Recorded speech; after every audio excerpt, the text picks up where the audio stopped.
Hello everyone, welcome back to What Culture Wrestling. I am Gareth, sat here in my lovely little studio on my own on a Sunday, because that's what we do. On a Sunday I just sit here on my Todd and we talk about all things wrestling, and my goodness, do we have some stuff that we need to talk about. So let's jump straight on into it.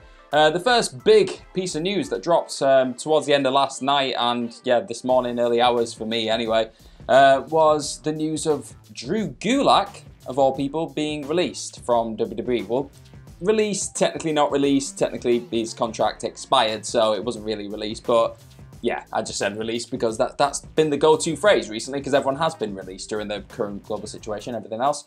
But PW Insider have confirmed that Gulak exited WWE yesterday, and that was confirmed through multiple sources.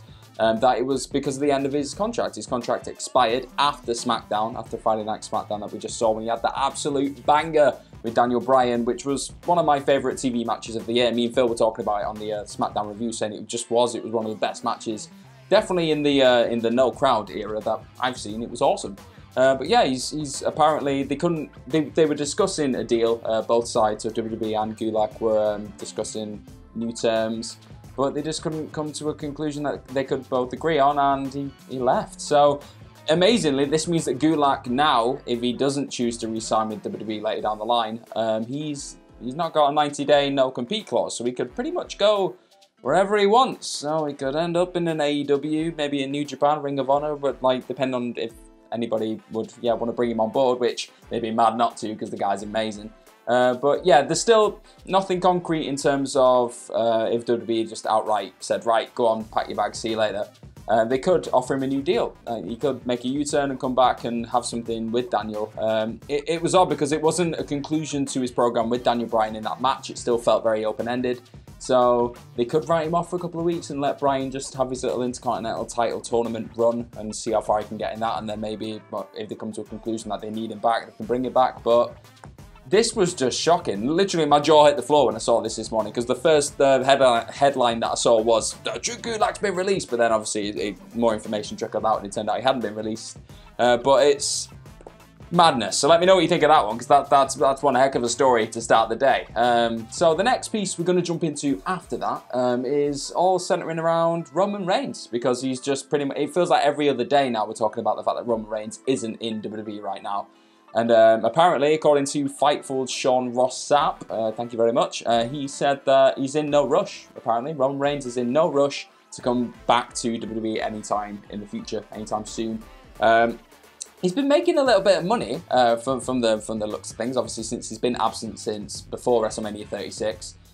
He's been making money on the Cameo app. So I don't know if you know what the Cameo app is. I wasn't massively aware of it. I knew people were doing these personalised messages and things like that and getting paid for it, but I didn't realise it was through this app.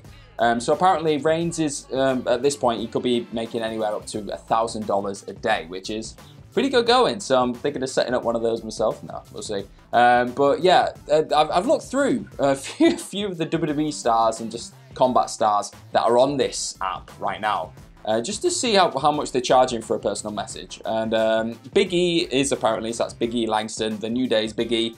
He is charging 103 quid per personalised message. That's pounds, because obviously I'm looking from a British website, so they converted it for us. And then you've got Bret Hart is charging apparently £124, so that's pretty cool. Jake the Snake Roberts is charging £116 per personal message. The former UFC champion Tito Ortiz, obviously worked in Impact and was rumoured to be working in WWE as well. He is charging £124, very similar to Bret Hart. And then, just to let you know how much Roman Reigns is worth in this current climate, he is charging £290 per personal message, which, if you want to pay that to hear the big dog say congratulations on your wedding anniversary or happy birthday, then yeah, fair enough. So it's quite cool to see that they're earning money through that, just having these little FaceTime messages and everything else. But Reigns admitted in a recent statement, obviously, that he is more focused on taking care of his family right now during this crazy situation. And it wasn't clear still why he was cut out of that Seth Rollins cash-in WrestleMania moment that they had on Raw recently. So it was just all a bit odd, but it's just nice seeing that he's earning money from the safety of his own home around his family right now. And I can't wait for the moment he does come back into WWE, but right now there are bigger things at play right now. So the next piece of news we're going to jump on into is surrounding another team that left WWE recently. They were granted their releases, was obviously the Revival, now the Revolt, but now apparently not the Revolt, FTR. Let me explain. So the Revolt, that's what I'm going to call them for the start of this anyway, received a cease and desist letter, or letters, from an indie wrestling team, the team of Caleb Conley and Zane Riley, and that was for using the moniker of the Revolt as their new team name. So you might be wondering, well, why? Because I thought that's what they are. They've changed themselves up, and that's their name now. Well, apparently, this report states that Wheeler, Harwood, Conley, and Riley, so all four of them, they came up through the indie circuits together in the Carolinas, but Riley and Conley were using the name The Revolt. So that was their name for quite some time, apparently, on the scene. So the letters also stated that Conley and Riley attempted to contact Wheeler and Harwood. So they tried to say, oh, can we come to an agreement, whatever. But they were apparently rebuffed a few times. And then now the lawyer of Wheeler and Harwood, obviously the Revolt / not the Revolt, they've responded by saying that that the team's name, that the Revolt's team's name, isn't actually the Revolt, it's actually FTR, which can mean a few things. So it can mean Fear the Revolt, it can mean it can mean multiple different things. But Fear the Revolt actually hasn't been trademarked, I don't believe. So they've got full use of Fear the Revolt, not the Revolt. It's a lot. It's a lot of just confusing, conflicting information here. But then Conley and Riley do apparently exclusively own the rights to the name The Revolt. So it's a weird one. And also, obviously, the lawyer of The Revolt, that technically aren't The Revolt, have said that his clients were even willing to work with Conley and Riley at independent events, but all offers are now off the table due to their disparaging attempts over social media. So it's, in a way, it feels like Conley and Riley have attempted to get in contact with Wheeler and Harwood to speak about the name and see if they can come to an agreement, but then they've been rebuffed. But then equally, it sounds like Wheeler and Harwood have said, yeah, but we'll work with you on the independents as a settlement kind of thing. But it feels really up in the air. This for me has come out of nowhere, so I'm a bit shocked about this. But I was wondering, because the Fear the Revolt thing seems to be more prevalent than just the Revolt over social media in all the videos they've been using. The EC3 obviously used it recently in the video.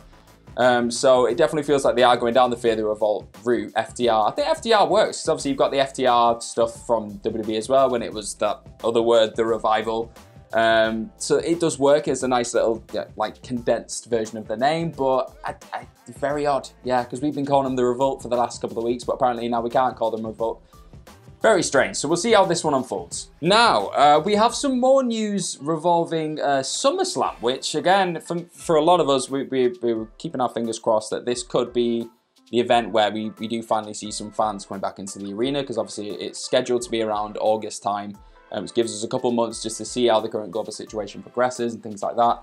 But now, it turns out that Vince McMahon is leaning towards that September move, because it has been spoken about earlier this week that WWE officials are reportedly actively searching for a new SummerSlam location, and they are considering pushing it back to September, because I think it was Boston, Massachusetts, the mayor of Boston, recently announced that events where large crowds are brought together, they're not going to be allowed to go down in the summer. So obviously they're going to either try and push it back to a later date so they can use Boston potentially, or they're just going to find outright another location. So that was a report made by WrestleVotes that we have covered on whatculture.com as well if you want to go and check that out. But it also, now it's been stated, we've had some more information come out, that the Observer, the Wrestling Observer, have said that if waiting until September is the only way to have SummerSlam in front of a live crowd, then the feeling is that Vince would make that move. So he would be open to doing that, because I think he wants, like, understandably, he wants fans to be coming back into the arenas as quickly as possible, because it's been a rough period for the old wrestling fans right now, watching crowdless shows, especially in WWE. It's been, it's not been the easiest of watches. So that move has not been actually decided on firmly at this point. So again, it's still rumours, but Vince hasn't, and Vince obviously hasn't outright committed to it, because SummerSlam is still technically scheduled for August as of now. So yeah, if anyone is going to make that decision, make that call for SummerSlam to either move its date or move its venue, then Vince McMahon is the person to do it. And to be honest, he changes his mind daily. So today he could be like, no, we're sticking to Boston, we'll see what happens. But then tomorrow it could be, oh, we're going back to Florida, or I don't know. Apparently the southern states, Florida and Georgia, have been mooted as potential new locations for SummerSlam. So we'll just have to see. It's one of those. It seems to be changing daily. But Vince McMahon definitely wants to see more fans back in the arena. I think the Observer actually added that Vince sees this current situation right now as something inconvenient because it's getting in the way of his vision of what the WWE product is supposed to be and his plans for moving forward. So this entire global awful thing which is happening right now is just a bit of an inconvenience for old Vinnie Mac because he wants to get his show back on the road in full swing. So yeah, that little glimpse into the mind of Vince McMahon there. Okay, we're going to divert away from the current global situation a little bit right now because this one's come out of nowhere as well. There's been a few stories here that just literally popped up out of nothing and they're quite fun to dive into. So Dolph Ziggler and Ryback, of all people, got into a bit of a back and forth on Twitter. That was yesterday. So it's an interesting one. So apparently Ryback was replying to a fan on Twitter. They sent him a picture of this chili vodka looking stuff that had loads of skull, but it looked insane. Not the kind of thing I'd be into. I like my hot sauce, it's not my hot vodka. And he said, in replying to this, he said, "I've had more heat walking by heel Ziggler," that's obviously his Twitter handle, "flirting with plug in any random diva, asking if we're going for Hooters after the show." So that pretty much came out of nothing. So that was, yeah, most fans probably sitting there thinking, wait, well, there's a little bit of beef here that we didn't know about, maybe, I'm not sure. And Ziggler then saw Ryback's tag and then he wrote, "Woo, the random diva even complimented your massive forearms." Well, the one anyway. I'll let you interpret that one. I don't have enough time for that. And then Ryback then recalled a match that the two had in the ring together when Ziggler apparently forgot to duck a lariat. And he said, "Had to have been the one that knocked you out when you forgot to duck. Still baffles me to this day, a guy with your neck width crumbled so easily, but shooters all have their weaknesses." I don't know if that's a callback to his amateur career, wrestling career and everything else. But then Ziggler, I think Ziggler won the exchange personally. He sealed things off by saying, "I did whatever I could to get out of a match, out of a Ryback match, only getting hit once. It was the safest thing to do and not breach my contract. Plus, they said being in the ring with you counted as community service. P.S. Feel free to Google the word safe." So yeah, apparently, we didn't realise this, but the grudge match we all needed to see at this point was Ryback versus Dolph Ziggler. And 2020, anything can happen. Literally anything can happen. So I think I need to see that match. So make it happen, Vince. I know you and Ryback, you're like your best buddies. Him and Triple H, they just get along like a house on fire. So get him back. This is insane. Yeah, 2020, we've got Dolph Ziggler and Ryback just fighting over something that was kick-started by a fan asking Ryback about chili-flavoured vodka. Who knew? Okay, so we're going to jump into my favourite part of the Sunday news. We're going to talk about the Smackdown ratings. Yay, we all love talking about ratings. So they're on the up. And that's, again, I think they were on the up last week. You'll know this if you've been watching these Sunday newses where I just sit here and ramble on for 20 minutes straight. But a lot of the time, SmackDown's ratings have been tumbling. It's quite a depressing part of the news. We say, oh, things are getting even worse. But over the last 2 weeks now, they've been on the rise. So it's positive stuff for the no-crowd SmackDown. We love it. So that's according to Showbuzz Daily. They said that yesterday's episode of Friday Night SmackDown drew an average of 2.043 million viewers overnight. That is a slight increase from the previous week's episode, like I've just noted. And they also scored a rating of 0.55 in the prestigious 18 to 49 demographic. And that was tied for third with NBC's Shark Tank. So yeah, it's not like astronomical numbers by any means. It's not a huge improvement where you can go, oh, everything's safe, SmackDown's going to be all right. But obviously the appearance of Charlotte Flair, obviously Otis showing off his Money in the Bank briefcase must have done it for a few people. They wanted to see what all the fuss was about.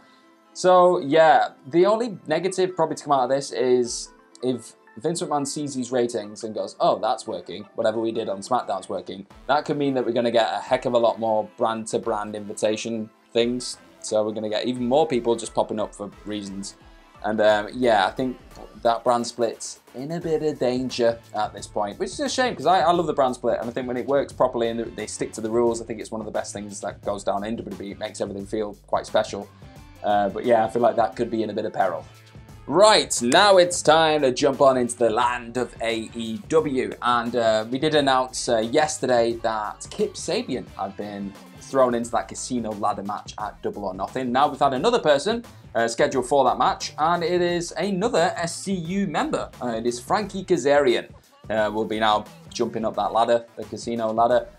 He will join Scorpio Sky, Orange Cassidy, Rey Fenix, Kip Sabian, like I just said, Colt Cabana, and Darby Allin in the bout. So that is shaping up to be one heck of a ladder match. I'm seriously excited for that, and I quite like the concept, because the concept just doesn't feel like anything we've seen. We've seen a lot of different sorts of ladder matches, and this feels obviously like AEW's answer to a Money in the Bank. Obviously, you climb the ladder, you get the casino chip, and then you earn yourself an AEW World Championship shot. Like that's pretty much what Money in the Bank is as well. But I quite like the concept of, like, you start with 2 people, and every 90 seconds people come in, and the match can end before everyone comes in. So I'd like to see, possibly this week, maybe even on this week's Dynamite, if there were matches of some sort to decide when people come in, or maybe even on the night they have like a roulette board. It decides what number you come in, because that's huge. It's probably one of the first matches that I can remember recently where coming in last is not a good thing. Like, you come in last, there's a good chance the match might be over. So they've completely flipped that concept on its head, or flipped a tradition, let's say, on its head, because most matches you want to come in last. So yeah, I'm seriously looking forward to that Double or Nothing pay-per-view at this point, because it's just looking stacked. Me and Phil were talking about this. It is looking stacked, that card. So yeah, let us know what you think about Double or Nothing at this point. And finally, the last piece of news we're going to cover today is talking about Chris Jericho of AEW, obviously Le Champion. He took a bit of a jab at WWE for, well, not an odd thing, but something that, yeah, in hindsight, it does make a little bit of sense. He was recently a guest on Barstool Sports' My Mum's Basement with Robbie Fox podcast, so check that out if you haven't.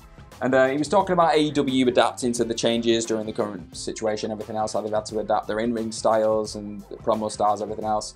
And in the interview, he made a comment about how other shows, I'll let you join those dots, still have their wrestlers cutting promos with microphones. He said, "The first thing I remembered is that when I had the face-to-face promo with Matt Hardy, and other shows have the guy standing there talking on a microphone to each other. I mean, if you have to use the microphone to talk to the camera, yeah." So I said, "Why don't we use the old laugh mic, and that way we can be more expressive? We're one-on-one, it's more like a movie, rather than there's nobody effing there," he said. "What are we doing, right?" So that makes sense for me, because it is weird when you see 2 people in a ring and they just talk to each other with mics. I get it, the sound quality is a little bit better because they're talking into a microphone, nobody else is, like, can't hear crowds cheering and everything else. But yeah, surely you could just get somebody in there with a boom or something and just have them talking, because having that in front, the way you speak to somebody changes very much. Like right now, I'm using this mic, which is sketchy on its day, but I've not got like my gestures change because I'm not like this. So everything, your body's freed up. You can really show what you think more than anything. It can be a lot more compelling to see 2 people talking when they don't have a mic in front of them. Like in matches, you don't see, whenever somebody wants to say something to somebody, they don't say, "Oh, wait a minute, I'm just going to get this mic out." Okay, that's what I think. Like, what makes it really compelling when somebody does start talking mid-match is the fact that they're using the full body and everything else, and it's so expressive. So, I get this, I do get this, but again, it just feels like another chance to throw a little bit of shade at his former employers, which is what Jericho does. He likes just kicking a bit of sand at them every now and again, so I'm going to let Jericho be Jericho. And that is our news roundup for the day. We've had a lot there, a lot of stuff to jump on into. We've got people leaving WWE, which seems to be a daily occurrence at this point. We've got people being happy not going back to WWE for now. We've got people throwing shade at WWE.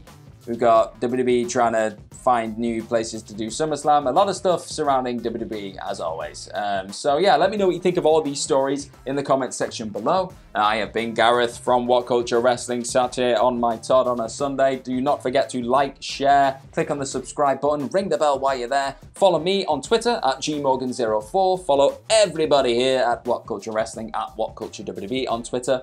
And most importantly, just have a good Sunday, because it's been a rough old time for the human race right now, Whatever you can do to find a little bit of joy, a bit of peace today, do it. Take care of yourself, because you are the most important thing. As long as you're happy and you're safe, everything else will feel fine, I promise. So I will see you very, very soon.